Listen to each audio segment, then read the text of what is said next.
Name is Olivia Holloway. I'm 28. 3 months ago, my parents looked me in the eye and handed me a house that was literally falling apart. Cracked walls, rotting floors, no running water, while my twin sister Meredith got a brand new luxury apartment downtown. I didn't argue. I took the rusty keys, drove 40 minutes into the country, and I rebuilt that ruin with my own two hands. Every nail, every board, every coat of paint. I poured $12,000 and 400 hours of sweat into it, and when my mother finally saw what I'd created, she didn't say she was proud. She said, "We're taking this house back. It belongs to your sister now. You have 48 hours." When Meredith arrived with her moving boxes, the color drained from her face. Before I tell you what happened, please take a moment to like and subscribe, but only if this story truly speaks to you. And drop your location and your local time in the comments. I want to know where you're listening from tonight. Now, let me take you back to a Friday evening in March, the night my father handed me a set of rusty keys and told me to be grateful. It starts at my parents' dining table. The same mahogany table where every important family announcement has been made since I was 6 years old. My father, Gerald, is standing at the head. He's 58, retired bank branch manager, and he runs this house the way he ran his office. Nobody speaks until he's finished. My mother, Diane, is beside him, hands folded, smiling the kind of smile that's been rehearsed. And across from me sits Meredith, my twin, my mirror image, my parents' favorite. "We've decided," Gerald says, "to give you girls a head start." He slides two envelopes across the table, one thick, one thin. Meredith opens hers first. Inside, a brass key and a printed lease agreement for a 2-bedroom apartment in the Lakeview district downtown. Market value, somewhere around $280,000. She screams. She actually screams. Diane pulls her into a hug, and for a moment the whole room is just the two of them, laughing, rocking. I open mine, a single key, brown with rust, a scrap of paper with an address I don't recognize. I look at my father. "What is this?" "It needs some work," he says, "but you're handy." That's it. That's what he gives me. Not a hug, not an explanation, just, "You're handy." I look at my mother. She won't meet my eyes. She's still holding Meredith. And Meredith, my twin sister who shared a womb with me, tilts her head and says, "At least you got something, Liv." She says it softly, like she's being kind, but the corner of her mouth twitches, and I know that twitch. It's not sympathy, it's satisfaction. I fold the paper and slide it into my pocket. I don't say a word. I should have, but I don't. I didn't know it then, but Gerald had deliberately chosen the worst property on my grandmother's old land registry. He'd scrolled past 4 decent options to find the one most likely to break me. Saturday morning. I drive 40 minutes west on Route 9, past the strip malls, past the last gas station, into a stretch of road where the houses thin out and the trees press closer. The address leads me down a gravel path, and when I see it, I stop the car and just sit there. The roof sags on the left side like a broken shoulder. 2 of the front windows are shattered, stuffed with plastic sheeting that's gone yellow. The porch steps are half collapsed. Waist-high weeds swallow the yard, and the whole structure leans slightly east, as if it's tired of standing. The smell hits me before I even open the door. Mildew, rot, something animal. Inside, exposed wiring hanging from the ceiling, rusted pipes, a kitchen floor so warped it buckles under my boot. I sit on the porch, the one step that holds me. I call Marcus Webb, 30 years old, real estate attorney, and the only person who's never lied to me. We met freshman year of college. He's the kind of friend who shows up at 2 in the morning and doesn't ask why. "How bad?" he says. "Roof's caving, wiring's exposed, no running water." He's quiet for a second. "You want me to look at the deed?" "Not yet." My voice cracks and I hate it. "I just need a minute." He gives me the minute. He gives me 5. I hang up and stare at the house, and I think about my grandmother, Lorraine. When I was 9, she taught me to build a bookshelf in her garage. She put my hands on the wood and said, "Your hands know things your head hasn't figured out yet." That phone call with Marcus, I didn't know it then, would end up saving everything. I sit in my truck that night with a notebook and a calculator. Roof, 8,000. Floors, 5,000. Plumbing, 6. Electrical, 7. Paint, drywall, fixtures, another 9. Total estimate, $35,000. My savings account, $12,411. I close the notebook, open it again, start crossing things out. What can I do myself? Floors? Yes. Drywall? Yes. Paint? Obviously. Cabinets? Trim? Built-ins? That's literally my job. I'm a carpenter, a furniture restorer. I've been working with wood since I was 16, and I'm good at it. But my family has never once called it a career. To them, I'm the twin who sands chairs in a sad little workshop while Meredith wears blazers. Monday morning, Meredith calls. Her voice drips with that particular sweetness she uses when she's about to say something cruel. "Oh, sweetie, are you really going to live there?" "It's mine. I'll make it work." "You could just sell it, get a little apartment somewhere." I said I'll make it work. A pause. Then, "Okay, Liv. Good luck with that." That afternoon, Diane texts, "Don't waste your savings, Olivia. Your father knows best." I don't reply. I drive to the hardware store and buy 200 pounds of lumber. The first week, I tear out the rotted kitchen floor on my hands and knees. I haul debris to a rented dumpster. A woman from next door, Ruth, 65 with reading glasses and a no-nonsense jaw, leans over the fence and watches. "Lot of work," she says. "Yeah." She brings me a pitcher of ice water without being asked. Then she says something that sticks. "This land used to belong to Lorraine Price. She your grandma?" I stare at her. "Yes, but how do you know that?" Ruth shrugs. "I've lived here 30 years, honey. I know who owned what."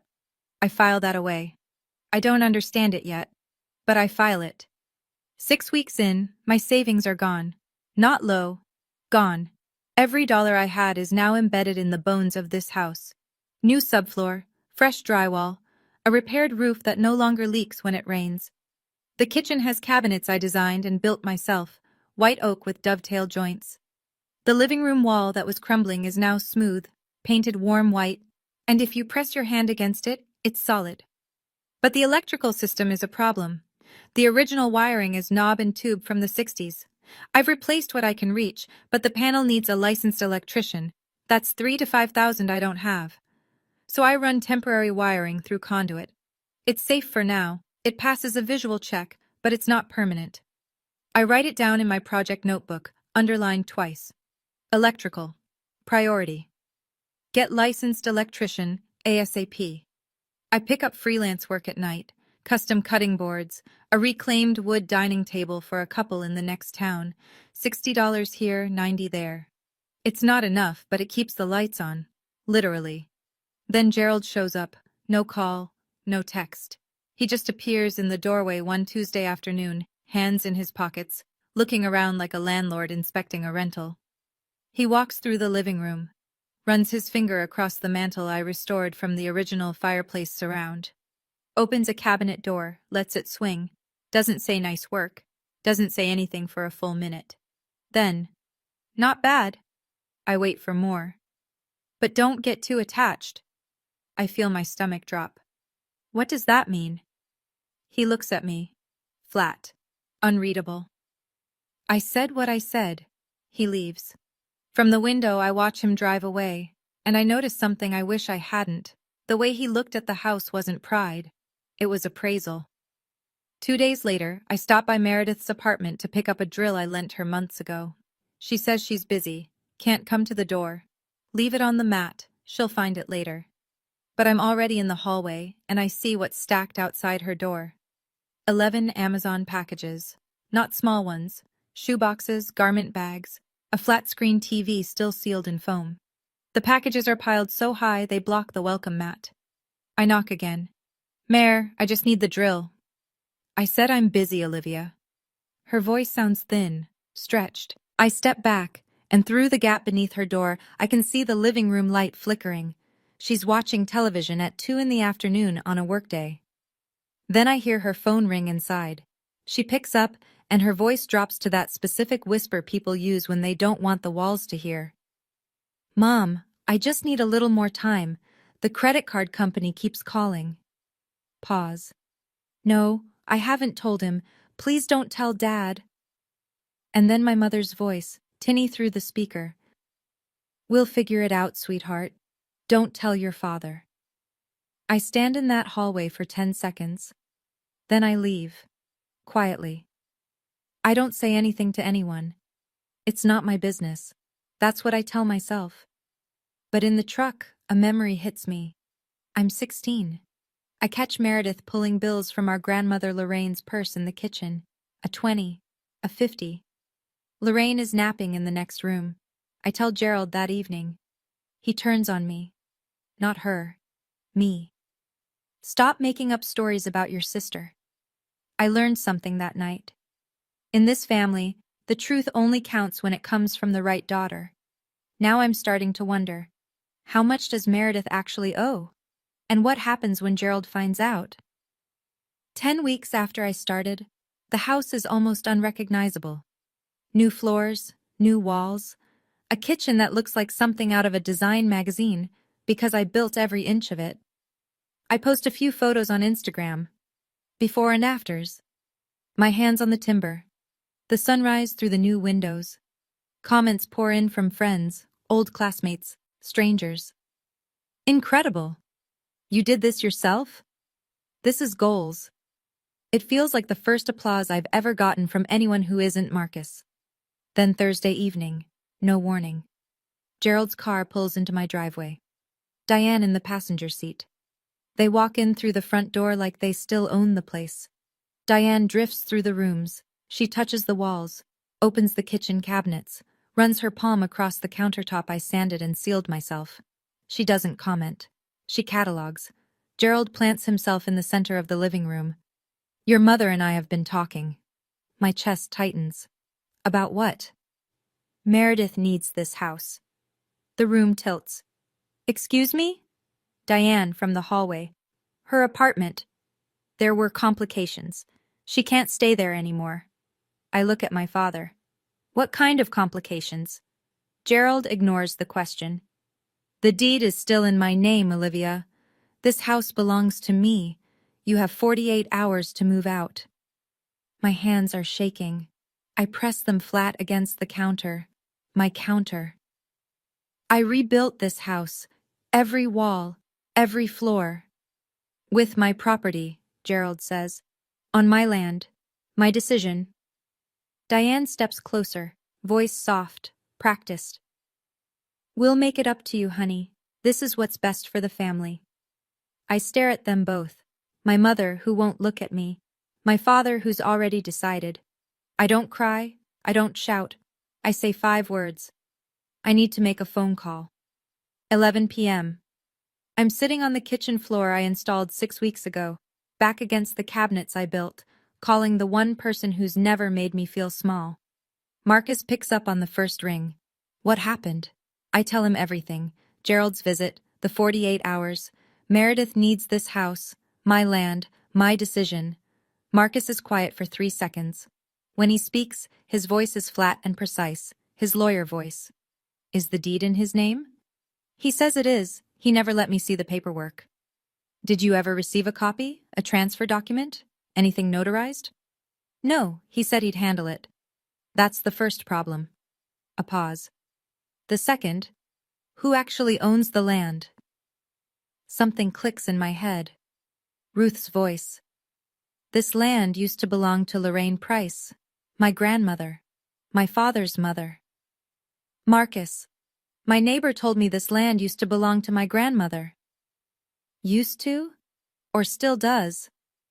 I don't know." "Give me 24 hours, he says. "Don't sign anything. Don't move anything. Don't respond to your father. Can you do that?" I wasn't planning to. "Good.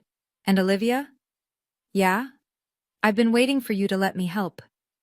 His voice cracks just slightly on the word, waiting.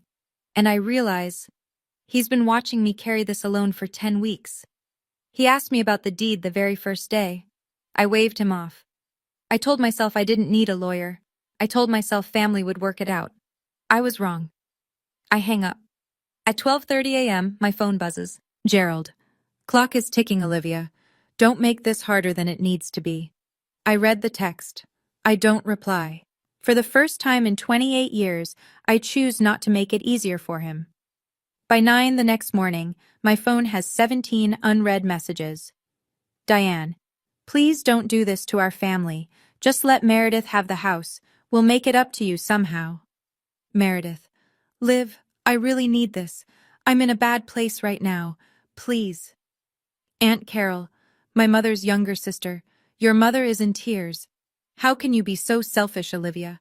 A cousin I haven't spoken to in 2 years. Family first. Don't be that person.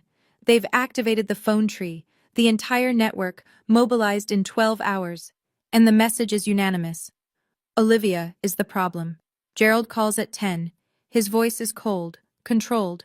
The voice of a man who has never once lost an argument in his own house. If you fight this, you won't just lose the house. You'll lose your family. I hold the phone away from my ear and stare at the screen. Then I set it face down on the workbench and pick up a chisel. I'm in my workshop, the small one I rent behind the hardware store on 5th Street. It smells like sawdust and linseed oil, the two best smells in the world. I run my thumb along the edge of a hand-carved chisel my grandmother Lorraine gave me when I turned 18. And I talk to you, because I need someone to hear this. My whole life, I was taught that family is everything, that you sacrifice, that you bend, that you make room. But no one ever taught me that family can also be the people who use love as a weapon, who wrap control in the word sacrifice, who hand you a pile of rust and call it a gift. Then a notification pops up. It's in the family group chat. Aunt Carol, clearly meaning to text Diane privately, has sent a message to everyone. Diane says Meredith owes over $60,000 in credit cards. Gerald doesn't know yet. What do we do? I screenshot it, and I save it. Marcus calls at 4 that afternoon. He doesn't say hello. Olivia, the land was never in Gerald's name. I set down my sander. What? It's held in a trust, a revocable living trust, established in 2012. The trustee and grantor is Lorraine Price, your grandmother. My skin goes cold. That's not. Gerald told me he owned. Gerald lied. Or he assumed. Either way, the county recorder's office has no deed transfer to Gerald Holloway. The land, and any structures on it, belong to the trust, and the sole listed beneficiary, he pauses, is you. I sit down on the workshop floor. Me? You. I haven't spoken to my grandmother in almost 2 years. Not by choice. Gerald told me she was getting confused, that calling her would only stress her out. He said it so many times I stopped questioning it. I stopped calling. I dial her number with shaking hands. It rings 4 times. Hello? Her voice is thinner than I remember, but steady. Grandma? It's Olivia. Silence. 1 beat. 2. I was waiting for this call, sweetheart. I can't breathe. I tell her what Gerald did. The house, the renovation, the 48 hours. All of it, rushing out of me like a dam breaking. She listens without interrupting. When I finish, she says, I set up that trust for you, not for your father, not for Meredith, for you, the year you turned 18, because I saw how they treated you, baby. I saw it, and I planned for it. I'm crying now. I don't try to stop. I'm old, Olivia, but I'm not gone yet, and that land is yours. I wipe my face. Grandma, thank you. I don't even know what to. There's one more thing I need to tell you, she says. But not on the phone. I'm coming to see you. She hangs up before I can argue. The next evening, Marcus sits at my kitchen table, the one I built from reclaimed pine, and spreads out 3 stacks of paper. Stack 1, the trust deed. Lorraine Price established a revocable living trust in 2012, naming herself as trustee and me as sole beneficiary. The trust holds the property at this address, the land and any improvements on it. It's been notarized, recorded with the county, and it's airtight. Stack 2, every building permit, every contractor receipt, every material invoice from the last 10 weeks, all of them are in my name. When I pulled permits from the city, I signed as Olivia Holloway, property occupant and trust beneficiary. The city approved them, not Gerald, me. Stack 3, A screenshot of Aunt Carol's misfired text. Meredith owes over $60,000 in credit cards. Gerald doesn't know yet. Marcus taps the trust deed. Your father has no legal claim. He can't transfer what he doesn't own. He can't evict you from your own property. So the 48 hours? Is a bluff, a loud one, but still a bluff. I exhale. It's the first full breath I've taken in 2 days. So what do we do? Marcus leans back. Nothing yet. We wait for them to make their move publicly, then we respond. Why publicly? Because your father built this lie in front of the family. He told everyone this was his house, his land, his decision. That lie needs to fall in front of the same audience. I look at the papers, the trust deed, the permits, the receipts. For 10 weeks I've been building this house thinking I was powerless, but the whole time the power was right here. I just didn't know it. Marcus stands. At the door he turns. One thing, that temporary wiring you mentioned, get it fixed or documented. Everything in this house needs to be clean. I nod. I write it in my notebook. But I don't call the electrician yet. There's no time. Because what Aunt Carol tells me next changes everything. The phone rings at 8 the next morning. It's Aunt Carol. Her voice is low, rushed, the voice of someone calling from a bathroom with the faucet running. Olivia, listen to me. Your mother is planning a housewarming party. A housewarming. Tomorrow, at your house. She's invited 20 people. I grip the edge of the counter. A housewarming party. For Meredith. At the house I built with my own hands. She's telling everyone you agreed to it, that you're happy to give Meredith the house, that it was your idea. Something cold settles in my chest. Not anger, not yet. Something quieter. Something that's been building for 28 years. Carol, why are you telling me this? She hesitates. Because I sent that text by accident, and now your mother won't speak to me. And because I've watched this family punish you for being easy to punish. It's not right. It never was. I hang up and call Marcus. 2 words. It's tomorrow. I'll be there. No hesitation. And so will your grandmother. She's 78, Marcus. She lives 3 hours away. She's already on her way. She called me this morning. My grandmother, 78 years old, bad hip, drives a Buick older than I am, and she's already on the road. That night, I sit in my workshop. I run a sheet of fine grit sandpaper over a scrap of walnut, back and forth. The rhythm steadies my pulse. You know that feeling when your entire family constructs a story about you, a story where you're the selfish one, the unreasonable one, the one who's tearing everything apart, and then they invite an audience to watch you play your part? I set my alarm for 6 a.m. Tomorrow I walk into my own house. Either for the last time or the first. I arrive at 9. The front door, my front door, the one I stripped, sanded, and restained by hand, is propped open with a doorstop I've never seen before. Inside the house is unrecognizable in a different way now. Diane has been here since dawn. New throw pillows on the couch, a tablecloth I didn't buy, platters of food covering the countertops I installed, and hanging from the living room archway, in pink and gold balloons and a glitter banner. Welcome home, Meredith. 20 people fill the rooms. Aunts, uncles, cousins, Diane's book club friends, 3 neighbors I've waved to but never met. They're all holding paper plates and plastic cups, chatting like this is perfectly normal, like this is a celebration. Meredith stands in the center of the living room, hair blown out, new dress. She's laughing. Gerald has his hand on her shoulder, proud father pose, chest out. He sees me in the doorway. His voice carries across the room. Olivia came to congratulate her sister. That's what family does. Every head turns. 20 smiles aimed at me. I feel them like heat lamps. Diane appears at my elbow with a glass of lemonade. Be gracious, honey. This is hard for all of us. Great Aunt Margaret, Gerald's older sister, pats my arm. Such a generous thing you did, Olivia, giving your sister this beautiful house. I look at her. I didn't give anyone anything. The pats stop. Margaret blinks. Gerald's voice drops, low, a warning. Olivia, not here. Meredith glides over, voice silk. Liv, we talked about this. It's for the best. I look around the room. 20 pairs of eyes. Not one of them knows the truth. And every single one of them is looking at me like I'm the villain. Outside the window, I catch a glimpse of Ruth. She's standing on her porch, watching through the glass, slowly shaking her head. It happens in the kitchen. My kitchen. Meredith follows me in, and the moment we're out of earshot, the mask falls off. You should thank me, honestly. I turn around. For what? For giving you a reason to finally do something with your life. She leans against the island I built from scratch, white oak and brass hardware, and examines her nails.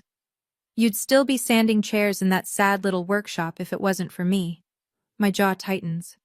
I built this kitchen, Meredith, these cabinets, that island, with my hands. And now they're mine. She says it like she's reading a weather report. That's how it works in this family, Liv. I thought you understood that by now. She opens a cabinet. Inside, Diane's casserole dishes, Diane's serving bowls, already unpacked, already at home. Meredith pulls out a glass, fills it from the faucet I connected. Drinks.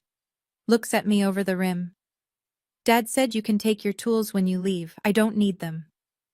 She walks back into the living room. I hear Gerald's voice rise over the noise. If I could have everyone's attention, please. I follow her out.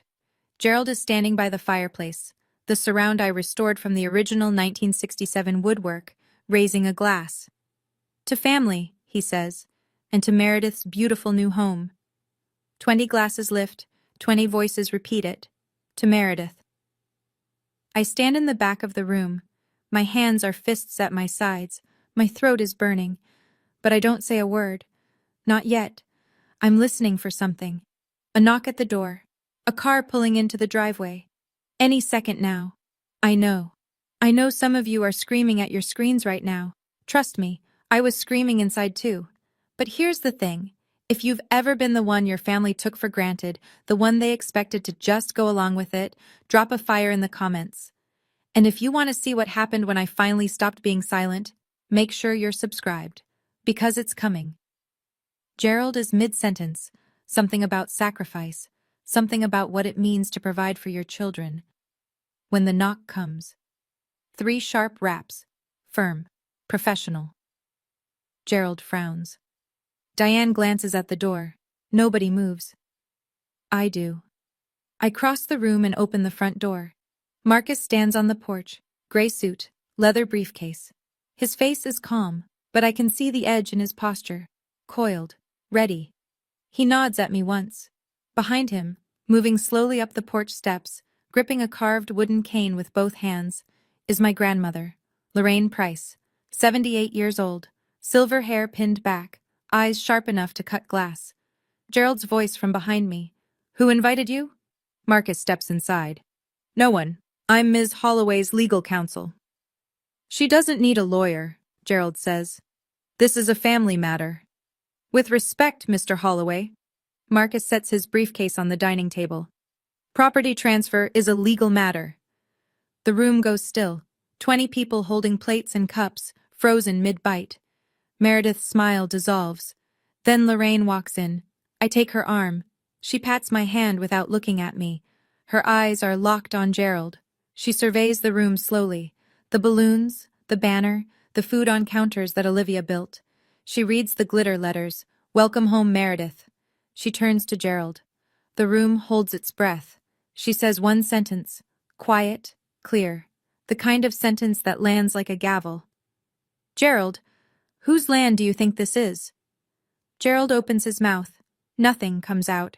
Lorraine pulls out a chair, sits down, folds her hands on the table. Sit down, son. You're going to want to sit for this. Marcus opens the briefcase.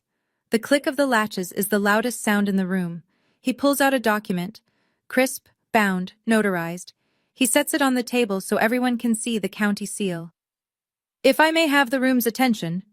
His voice isn't loud. It doesn't need to be. This property, the land and every structure on it, is held in a revocable living trust established by Lorraine Price in 2012. The sole beneficiary is Olivia Holloway. Gerald takes a step forward. That's not possible. My mother gave me... I gave you nothing, Gerald. Lorraine's voice cuts the room like a blade. She doesn't raise it. She doesn't need to. I let you use the address for mail. I let you believe what you wanted. But I never transferred the title. It was never yours. Marcus continues. Mr. Holloway, you hold no deed, no title, and no legal authority to transfer this property to anyone. Furthermore, every building permit, every contractor invoice, every material receipt for the renovations performed over the past 10 weeks is filed under Olivia Holloway's name. She is the legal owner of all improvements. The county recorder's office can verify every page. Diane, voice cracking. Mother, how could you do this to us? Lorraine looks at her daughter-in-law, steady, unblinking. I did this for Olivia, because you two couldn't. The seesaw starts. 20 people who walked in thinking this was a housewarming are now realizing they've been invited to a lie. Great Aunt Margaret turns to Gerald. Gerald, you told us this was your house. Gerald says nothing. His face is the color of raw steak. And then Lorraine adds quietly, to no one and everyone, I set up this trust the year Olivia turned 18. Because I saw how you treated her, Gerald. I saw it. And I planned ahead. For a moment, nobody breathes. Then Meredith steps forward. Her hands are shaking. Her perfect composure, the composure she's worn like armor her entire life, is cracking at the seams. This doesn't change anything. Mom and Dad said, Gerald sharp. Meredith, be quiet. No! Her voice pitches high, desperate. I need this house. I don't have anywhere else to go. The room freezes. Not whispers now. Silence, the kind that swallows sound. Gerald turns to her, slowly. What do you mean you don't have anywhere else? Meredith's eyes are wet. Her lips move before her brain catches up. The apartment. I lost it. I couldn't keep up with the payments. Gerald stares at her, then at Diane, his wife, who has been clutching a dish towel to her chest like a lifeline. You lost the apartment, Gerald says. The apartment I gave you 3 months ago. Diane's chin drops. Gerald, I was going to tell you. You knew? The room ruptures. 20 people watch as Gerald's face cycles through shock, betrayal, fury. Meredith is crying, real tears now, mascara streaking. Diane is crying too, reaching for Gerald's arm, and he pulls away like her hand is on fire. Aunt Carol stares at the floor. Great Aunt Margaret picks up her purse. I think, she says quietly, we should all go home. People start moving. Coats, keys, mumbled goodbyes. No one looks at Gerald. No one looks at Meredith. They look at me. Quick, uncertain glances. And then away. I'm standing in the corner of the room, my grandmother's hand in mine. I haven't moved. I haven't spoken. Gerald turns to me.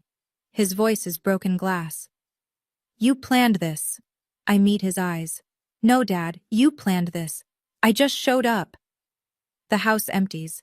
Paper plates on the counter, half-eaten casseroles. A balloon drifts across the floor and settles against the wall. Gerald and Diane sit on the sofa, my sofa, that I reupholstered from a thrift store frame. Meredith is somewhere outside. I can hear her crying in her car through the open window. Marcus steps forward. He holds out a white envelope. Mr. Holloway, this is a formal cease and desist letter. You are not to enter this property again without Olivia's written consent. Any attempt to claim ownership, alter locks, or contact Miss Holloway with threats regarding this property will be documented and forwarded to the county district attorney's office. Gerald looks at the envelope. He doesn't take it. Marcus sets it on the coffee table. Everything is documented. The trust deed, the permits, the receipts. The law is clear. Diane turns to me. Her eyes are swollen. Olivia, please. Please what, Mom? Please give up? Please be the easy one again? Please fold so you don't have to face the mess you made? I don't say any of that. What I say is, Mom, I love you, but loving someone doesn't mean letting them take everything from you. Diane's face crumbles. Gerald stands. He doesn't look at me, doesn't look at Marcus, doesn't look at his mother. Lorraine, still seated, still holding her cane, speaks one last time. You could have been proud of her, Gerald. That would have cost you nothing. He walks out the front door without a word. Diane follows. The car starts. Gravel crunches. Then it's quiet. Marcus puts a hand on my shoulder. You okay? I look around the room. The banner hangs crooked. A cup of lemonade sweats on the mantel I restored. Not yet, I say. But I will be. That evening, I changed the locks on the front door. I do it myself. 4 screws, a new deadbolt, a brass handle I've been saving for the right moment. My hands are steady. My breathing is even. It's just hardware. But it feels like drawing a line in concrete. Ruth comes over with a pot of yellow chrysanthemums. She sets it on the porch railing and looks at me through her reading glasses. I always knew that house was yours, honey. Yeah? Your grandparents built it together in '67. I was 17. I watched them carry the lumber. I hold the pot and let that settle into me. 1967. My grandparents' hands on this same frame. My grandmother's trust protecting it decades later. And now my hands finishing what theirs started. I tear down the banner, pop the balloons, sweep the floors, load the leftover food into bags for Ruth and her neighbor. And then I sit in the middle of the living room, the room I rebuilt from bare studs, in perfect silence. It's the first silence that isn't fear, it's just quiet. My phone buzzes. Marcus. Get that electrical work done, Liv. Seriously, I call the electrician, schedule it for next Thursday. Then, while clearing Diane's things from the hall closet, I find something. A letter. Yellowed envelope, no stamp. Hand-delivered and hidden. The handwriting is Lorraine's. My dear Olivia, your grandfather and I built that house together in 1967, the summer we married. I always meant for it to go to someone who would love it the way we did. It was always meant for you. The letter is dated 5 years ago. Gerald hid it. 5 years of my grandmother's words, stuffed behind someone else's coats. I pressed the letter to my chest. I thought that was the end. It wasn't.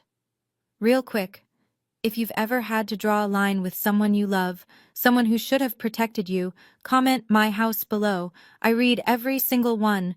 And if this story is hitting close to home for you, share it with someone who needs to hear it today. Now let me tell you what happened next. Because my family wasn't finished. The fallout isn't loud. It's slow. It's the kind of damage that spreads like water finding cracks. 1 week after the housewarming, Great-Aunt Margaret stops returning Gerald's calls. She tells Aunt Carol she's deeply embarrassed to share a last name with him. Cousin Katie, Margaret's daughter, my age, the one who always sat next to me at Thanksgiving, calls me on a Tuesday night. I always thought something was off, she says. I just didn't know what it was. Nobody asked. I know. I'm sorry no one stood up for you sooner. Gerald's position as honorary elder advisor at Grace Lutheran Church, a title he's held for 6 years, built entirely on the image of a devoted family man, quietly disappears. The pastor doesn't fire him, he simply stops calling. Gerald's name is removed from the weekly bulletin. No announcement, just absence. Diane goes dark on Facebook.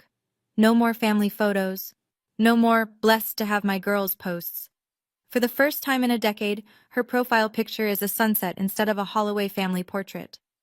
Meredith gets her first call from a collections agency, then her second. Without Gerald and Diane running interference, $62,000 of credit card debt has her name on it. All of it. Ruth tells me something one morning over the fence. Your father came by last Tuesday, stood outside the house for 10 minutes, just looking, then he drove away. I don't know what to do with that, so I file it the way I file everything I'm not ready to feel. Then an email lands in my inbox, from a reporter at Homestead and Craft magazine. She found my renovation photos on Instagram. She wants to feature the house. She wants to know who did the work my father said wasn't a career. Gerald calls on a Thursday, early afternoon. I'm in my workshop fitting a mortise joint for a client's bookcase. His name flashes on my screen and my hands go still. I answer. We need to talk, he says. His voice is tired. Not soft. Gerald doesn't do soft, but worn, like a tool that's been used without maintenance. I'm listening. Your grandmother isn't thinking clearly. She's old. She doesn't understand what she did with that trust. I close my eyes. We should contest it, he continues. The family should have a say. I'll get a lawyer. We can... Dad, he stops. She set up that trust with her own attorney. It's been notarized, recorded, and active for over a decade. Lorraine is perfectly competent. You know that. Silence. I can hear him breathing. I'm your father, Olivia. That land should have been mine. It was never yours, Dad. I set down the chisel. And neither am I. The line goes quiet for so long I check to see if he's hung up. He hasn't. You're making a mistake, he says finally. The same voice he used when I told him I was becoming a carpenter instead of going into banking. The same flat, dismissive tone. No, I keep my voice even. I made a mistake every time I believed you'd treat me fairly. That's over now. I end the call. My thumb shakes over the screen. I want to tell you it felt powerful. It didn't. It felt like pulling a splinter out of a wound that's been infected for years. Necessary, painful, and long overdue. Setting boundaries with someone you love is never the triumphant moment people think it is. It's quiet, it's lonely, and sometimes the bravest thing you can say is simply, enough. 2 weeks later, Saturday morning, I'm on the porch sealing a window frame when I hear a car pull into the gravel drive. The engine cuts, a door opens and doesn't close for a long time. Meredith walks up the path, no makeup, hair pulled back in a knot. She's wearing a sweatshirt I've never seen, gray, too big for her, the kind of thing she'd normally never be caught dead in. Her eyes are swollen. She looks 10 years older than she did at the housewarming. She stops at the bottom of the porch steps. My porch steps, the ones I rebuilt. I'm not here to ask for the house. I set down the brush. Then why? I don't know how to fix my life, Liv. Her voice is raw. No performance, no practiced sweetness, just a woman drowning. I owe $62,000. I haven't slept in a week. The collections people call every morning at 7. I look at my twin sister, and for the first time, I don't see the golden child. I don't see the one who always got the bigger portion, the warmer hug, the louder applause. I see someone who was handed everything and taught nothing, someone who never learned to build because she never had to. I can't fix that for you, I say, and I won't. I know. But I can give you the number of a financial counselor Marcus knows. The rest is on you. She nods, wipes her face, turns to go. At the bottom step, she stops, reaches into her bag, pulls out a small cardboard box, and sets it on the railing. I'm sorry, she says, for the kitchen, for all of it. I look at her. I hear you. I don't say I forgive you, because I'm not there yet, and I don't owe anyone forgiveness on a timeline that isn't mine. After her car disappears down the gravel road, I open the box. Inside, 2 thin silver bracelets. My grandmother gave them to us when we were 8, one for each twin. Meredith kept both for 15 years. 1 month later, a photographer stands in my living room with a DSLR camera and a reflector board, and I think, this is the strangest thing that's ever happened to me. The reporter from Homestead and Craft is named Dana. She's in her 40s, all business, with a tape recorder and a notebook full of questions. She walks through every room, touching the trim work, crouching to examine the dovetail joints on the kitchen cabinets, running her palm along the fireplace surround. Who did the millwork? She asks. I did. And the floors? Me. The cabinetry? Also me. She looks up from her notebook. Who taught you to build? I smile. My grandmother. The article runs 3 weeks later. Title: From Ruin to Remarkable. How one woman rebuilt a 1967 home with her own hands. 4 pages, 12 photos. They use the before and after of the kitchen as the centerfold spread. Ruth appears in one of the photos. She's leaning on the fence between our yards, grinning, holding up a lemonade like a toast. Within a week, I get 3 custom furniture commissions: a dining table, a set of bookshelves, a nursery crib in white ash. My workshop finally has a name: Holloway Woodworks. I hang the sign myself. Marcus calls to congratulate me. Trust is fully recorded. Title insurance is done. No one can touch it. Thank you, Marcus, for everything. That's what friends are for. A beat. Now please tell me you called the electrician. I laugh. Actually laugh. Done. Last Thursday. Full panel replacement, new wiring, inspection passed. Thank God. That weekend, I get an email from the community center downtown. They want to know if I'd teach a woodworking workshop for women. I say yes. The class fills in 3 days. Lorraine comes to stay for a week in May. She arrives in the Buick with a flat of marigolds, a bag of potting soil, and a photo album I've never seen. We plant the flowers in the front yard, side by side on our knees in the dirt, just the way she taught me to sandwood. Slow, steady, with your whole hand. She tells me this is the exact spot where she and my grandfather planted their first garden in the summer of 1967. Marigolds and zinnias, the same flowers. Your grandfather would have loved what you did with the kitchen, she says, pressing soil around a seedling. I found your letter, I tell her. The one Dad hid. She doesn't look up. I wrote 3 letters. He hid all of them. But you're here now, baby. That's what matters. 3 letters. 3 attempts to reach me. 3 times Gerald stood between us and decided I didn't deserve to hear from the woman who loved me most. We sit on the porch when the sun gets low. The porch I rebuilt. Ruth brings over a pitcher of lemonade without being asked. It's become a ritual. The new neighbors across the road, a young couple who moved in last month, wave from their driveway. I wave back. Lorraine reaches over and takes my hand.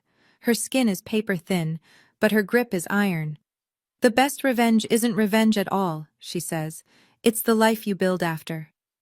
I look out at the yard, the marigolds, the fresh paint, the house that was a ruin 4 months ago. I didn't receive fairness from my family, but I built it for myself, with concrete and oak and the truth. I know, Grandma. She squeezes my hand. I know. A week after Lorraine leaves, I sit down at my desk, the one I built from reclaimed cherry, the first piece of furniture I ever sold, and I write an email. Mom, Dad, I love you. That hasn't changed, but I will not accept being treated as less than. I will not be the daughter you take from to give to someone else. I will not shrink so that someone else can fill the space. If you want a relationship with me, it starts with respect, not control, not obligation, not guilt. I'm not closing the door, but I'm choosing who gets to walk through it. Olivia. I hit send. I don't get a reply. Not that day, not that week. And for the first time, I'm okay with the silence, because it's my silence now. I chose it. It wasn't pushed on me. Friday evening. I sit in the living room. The house is quiet.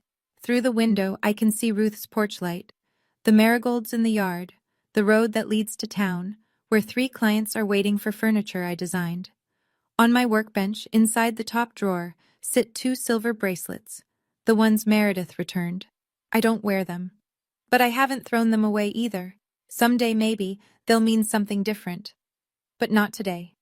I look around this room. Every surface tells a story. The floors my knees remember, the walls my arms ache from, the cabinets my grandmother's hands inspired. This isn't the house my parents gave me. That house was a ruin, a punishment, a message that said, you are worth less. This house is the one I built, and I am the one who decides what it means. I don't know what happens next with my family, but I know what happens next with me. Because for the first time in 28 years, that's my call. You know, when I started this story, I thought the house was the point. The renovation, the trust deed, the moment Gerald's face went white in front of 20 people. And yeah, that mattered. All of it mattered. But sitting here now, on this porch my grandparents built, and my hands rebuilt, I realized the house was never really the thing. The thing was the moment I stopped waiting for my family to see my worth and started building it for myself.